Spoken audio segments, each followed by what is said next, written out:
Chapter 4 To's a Crowd. Two cold-eyed guards stood, one on either side of the door. As he walked toward it, one, the one with sergeant's insignia, stepped forward and barred his way. He said, "The password, sir," courteously but firmly. Anders scowled and continued to advance up to the point where another step would have meant body contact with the man barring his way. He said irritably, "Bother the password, I've forgotten it. You know me." The guard stepped quickly back, and there was an electrogun suddenly in his hand. One appeared also in the hand of the other guard. The first one said, "Our orders are to challenge 3 times. If the password is not forthcoming, we're to shoot." The other one said, "That's right, Mr. Anders. Sorry, but this is the second challenge. The password, please." Matt Anders knew he couldn't get his own gun out in time. He was just deciding the only possible course was to turn and stride away in simulated anger, hoping that they wouldn't shoot him in the back if he didn't wait for the third challenge. A hand dropped on his shoulder. A voice said, "What's the matter, Matt?" He turned his head, deciding in a split second that he wouldn't be surprised whoever stood there. The voice had been familiar, although he couldn't place it. Sean Charlton, head of the WBI, the World Investigation Bureau, top man in counter-espionage. Despite his decision, for a second Anders' mind reeled. If Charlton, of all terrestrials, was a Duplie... And then he realized that Charlton wasn't Charlton. The real Charlton had been duplicated somehow, and this was his Duplie. But the substitution still hadn't been made, or the Duplie wouldn't be here. Charlton's Duplie must still be in the indoctrination period, as was his own. He said, "I've forgotten the damn password, Sean." Charlton laughed. He leaned forward and whispered in Anders' ear. Anders said, "Thanks, Sean." To the guards, he said, "Hiroshima." The nearest guard frowned. "That's irregular. He told you." Anders grinned. "Nuts, Sergeant. You didn't hear him tell me. You're just guessing. Besides, it's okay. I just couldn't remember whether it was Hiroshima or Nagasaki. And I was afraid if I said the wrong one, you'd shoot, so I was stalling. Now I just remembered which of the two it was." It must have sounded reasonable. The sergeant shrugged. He stepped back and holstered his gun. The other guard holstered his. Charlton's Duplie and Anders entered the dome side by side. The Duplie said, "Lucky, Matt, lucky again that I came along just then. Lucky enough to be the last of the Duplies." The last of the Duplies? What on 3 planets did Charlton mean by that? He didn't dare ask, but he'd have to find out. They were walking past a building directory of the dome. Anders glanced at it out of the corner of his eye and tried to find his own name among the A's. He saw it, but they were walking too fast for him to catch the room number that followed it. Anyway, he did have a room here. He'd learned that much, and probably his Duplie was in it right now. Possibly with the Duplie of Marta Pearson. Had she been coming here, by any chance, to see him? It was possible, but only a possibility. As a relatively new Duplie, she probably had quarters here too. Anyway, he didn't want to go to his room right away now. First he wanted to find out, if he could, what Charlton had meant by that last of the Duplies business. He said, "Let's go to your room, Sean. Like to talk a while." "Okay, and we'll have a drink." When they entered the elevator, Anders saw that there were buttons for 8 floors. The top view would be small in area because of the dome shape of the building. Charlton pressed the button for the 4th floor. Charlton made drinks for them when they were in the room. "Ran into your friend Marta just outside the communication dome," he said. "Having trouble with her. She sure acts different since she got back this morning." Anders wanted to ask where she got back from, but he couldn't risk questions to which he was probably supposed to know the answers, especially not after Charlton had given him the password he'd forgotten. The Duplie might put two things together and come up with the right answer. He said casually, "Yeah, she does seem a little different. Don't know why." "Guess it's a tough trip on the blockade runners. Don't worry, she'll be all right when she's rested up. Well, a break for you. Things got fouled up there." "I didn't get the details on that," Anders said. "Did you?" "Not except that a wheel came off somewhere. She had to kill her original along with the old man, so she couldn't substitute. No chance to get rid of the body in time, so they brought her back." A pulse was throbbing in Matt Anders' temple. He knew the Marta Pearson he'd killed was a Duplie, and this Marta, the one he'd seen enter the dome, had just arrived here this morning on a blockade runner, not via duplication. Could it possibly be? Charlton was saying, "Drink up, I'll make us another," and he took Anders' glass. "Yes, you're a lucky guy, Matt. The last Duplie." How could he fish for information about that without asking? If the Duplies were stopping duplication of humans, stopping it completely, it meant something important, damned important. A change in plans, a showdown. "Quite a plan, huh?" he said. Charlton came back with the glass. "It can't miss. They won't even be able to strike back from Earth. Oh, the blockade fleet is probably carrying a few atomic bombs, but Gresham's in charge of the fleet, and if nobody mentioned it to you, he's one of us. If he can get away with it, he'll surrender without dropping a bomb once Earth is kaput. If he can't, well, the fleet hasn't enough stuff to do more than 10% damage to us, as against 95% to Earth." He laughed. "There isn't a town of less than 5,000 there that hasn't got a duplicator, and dozens of them in every big city. Imagine an A-bomb going off simultaneously in every duplicator on Earth. What a bang that'll be, and enough radioactivity in the air to kill off everything that's left. That's the only bug in the plan. It'll be so many years before we can take over Earth. That radioactivity will last a long time." Anders stretched his lips over his teeth in what he hoped was a grin. The Duplies, probably the Duplie of Kingston himself, had figured some change in the transmitter end of the Kingston duplicator that enabled an A-bomb to be sent from a transmitter without exploding. And if it exploded in the receiving end, well, that was what they wanted it to do anyway. And that would be the end of Earth. And what could he do here alone? Was there any way he could get more details without arousing? The hell with that, he thought suddenly. What did it matter if he aroused Charlton's suspicion here alone with him in his room? Why not take the shortcut?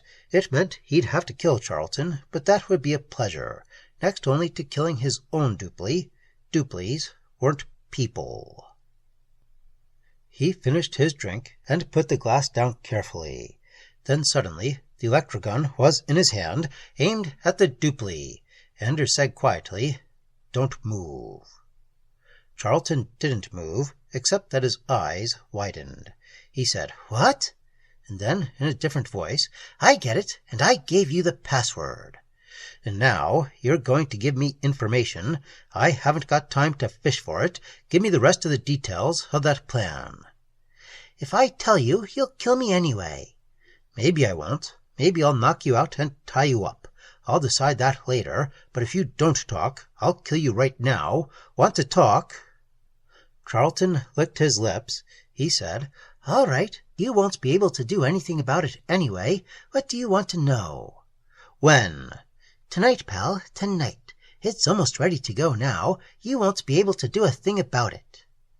"How did Kingston, or whoever it was, fix the transmitters to send atomics?" "I'm no technician. I don't know that. But I know they can do it, have done it. Where do you think we got the uranium? About a pound of it is all we got off Calypso before you got our base there, but Kingston and his gang got the bug out of his apparatus. There's an attachment they put on a machine that lets it transmit or receive radioactives. Touchy to operate, but it works. They duplicated that pound of uranium into enough for 3 juicy bombs, and they've got 3 transmitters, each being adjusted to duplicate simultaneously in all of the Kingston duplicators on Earth. They're setting the patterns now. Can I have a drink?" Anders nodded. He wanted time to think what else to ask. He looked for flaws in what the Duplie had just told him, and watched carefully meanwhile as Charlton poured himself a straight drink and downed it quickly. Anders said, "This isn't all of a sudden. Something like that takes time, and it eliminates need for espionage. So why, only a few days ago, did you Duplies take me on Venus? With a deal like that coming up, what's Matt Anders to you?" 3 answers to that. 1, although we've been working on this for months, final tests weren't positive until yesterday. 2, we've been keeping on with all espionage activities for the sweet reason that if we stopped them suddenly, something might be missed. We just carried on with all previous plans. 3, and this is in your particular case only, the Chief wanted a Duplie of you to serve him on Mars as you've been serving Morphe on Earth. You were to be, your Duplie was to be his Hatchetman. He isn't going to substitute for you. He's going to stay here and help hold Mars in line. Anders swore. It made sense. All 3 reasons made sense, and explained a lot of things. "Where are the 3 duplicators that are going to send the bombs to Earth?" "I don't know." Anders raised the muzzle of the gun slightly. Charlton said quickly, "I don't know, I tell you. Nobody knows, except a few of us assigned to operate them. And you know I wouldn't be one of them, not knowing one end of the duplicator from the other. You know I'm no technician." He was right on that, but maybe he was still lying. Charlton said, "Listen, use your head. That information would be top secret, just in case of something like this happening. Why should anyone be told where the machines are? I doubt if anyone, from the Chief on down, knows where all 3 of them are located. They're in different places, hundreds of miles apart. Just in case there's a spy among us, as there damn well is, I just found out, so he can't possibly get a message to the blockade fleet and have those machines bombed before they're ready to go." It made sense. Duplie sense. With 3 machines, widely separated, any one of them sufficient with 1 A-bomb apiece to be duplicated endlessly.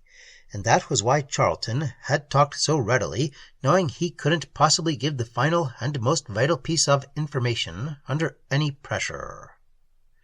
Understood, should he take time to knock out and tie up the Duplie, or simply...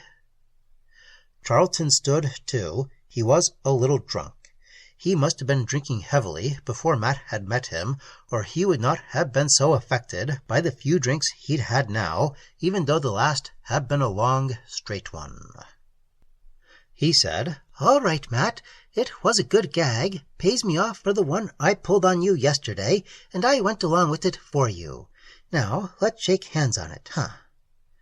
He took a step forward, his hand out, and then the step turned into a sudden dive to get in under the gun. Too late. The gun flashed, caught him on the top of his head at 1-foot range. He'd saved Matt Anders, deciding what to do with him, and in a way that met Anders' fullest approval. Anders went out quickly and back to the elevator. At the first floor, this time alone, he stopped to look at the directory. He picked his own name again, and this time the room number 2, 518. Marta Pearson, 310. He punched the elevator bell for the 3rd floor of the dome. He knocked on the door of 310. He stepped in quickly as Marta opened the door, forcing her to take a backward step to avoid being run into. He had to find out right away, and there was a shortcut, crude though it would be.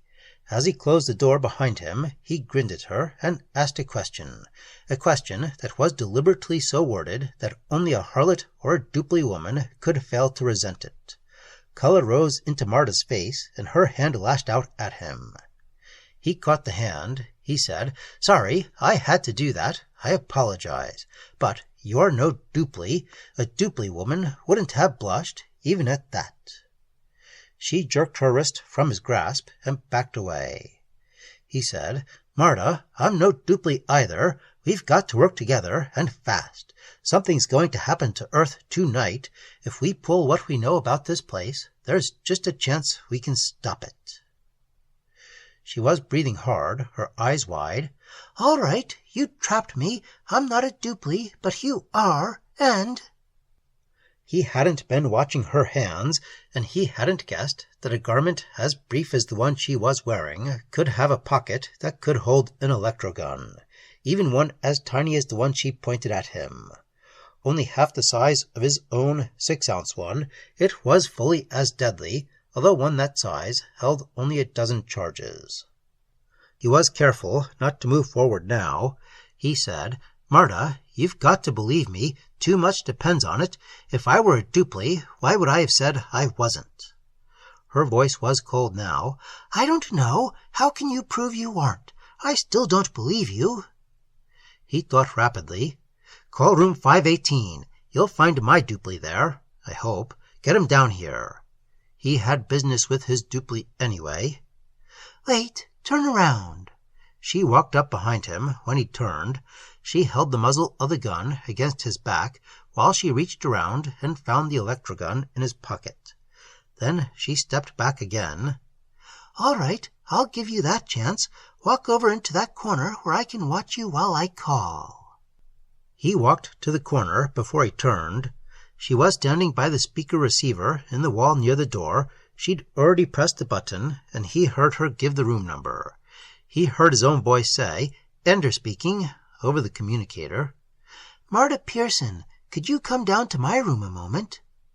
"Marta, didn't know you were back. Sure, I'll be down, but it'll be a few minutes, making a report on Venus. I got to finish for the chief. Rush job. Be seeing you as soon as I can get there." She pushed the button again, but the gun hadn't wavered.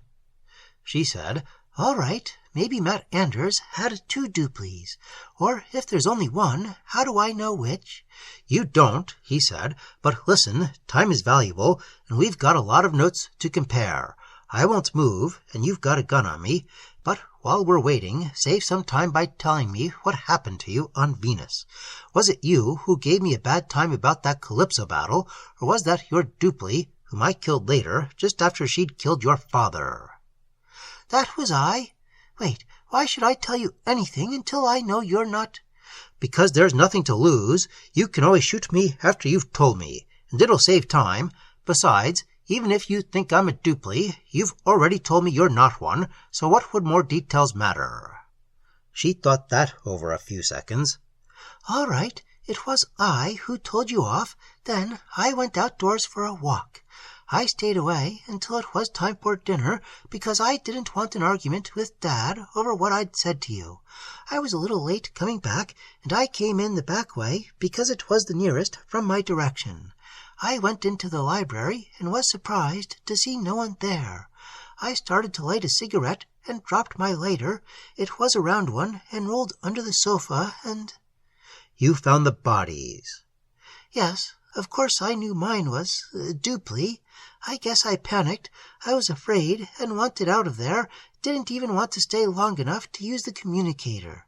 There's a security station 2 blocks away, and I guess I decided to run there for help.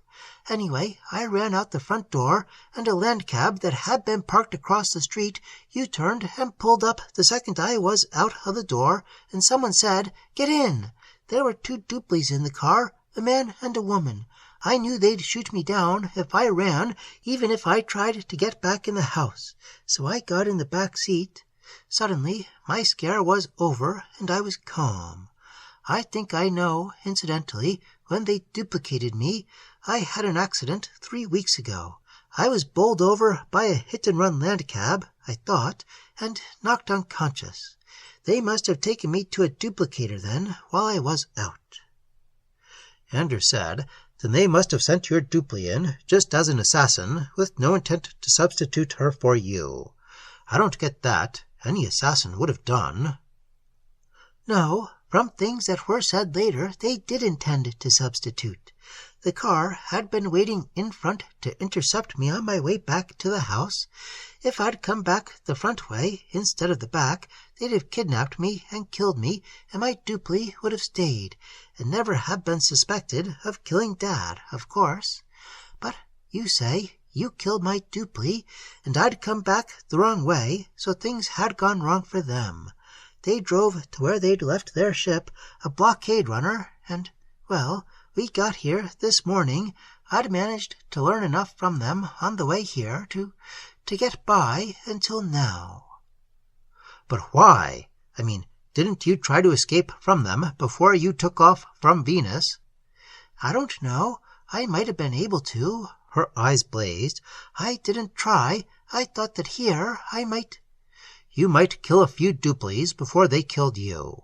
My idea too, more or less. But there's something bigger at stake. Marta, something that... He suddenly stopped and put his fingers to his lips. He'd heard the faint sound of footsteps outside in the corridor. Then there was a knock on the door. Anders stepped back farther into the corner and stood very quietly. Marta Pearson slipped the gun back into the pocket from which she'd taken it, but kept her hand on it.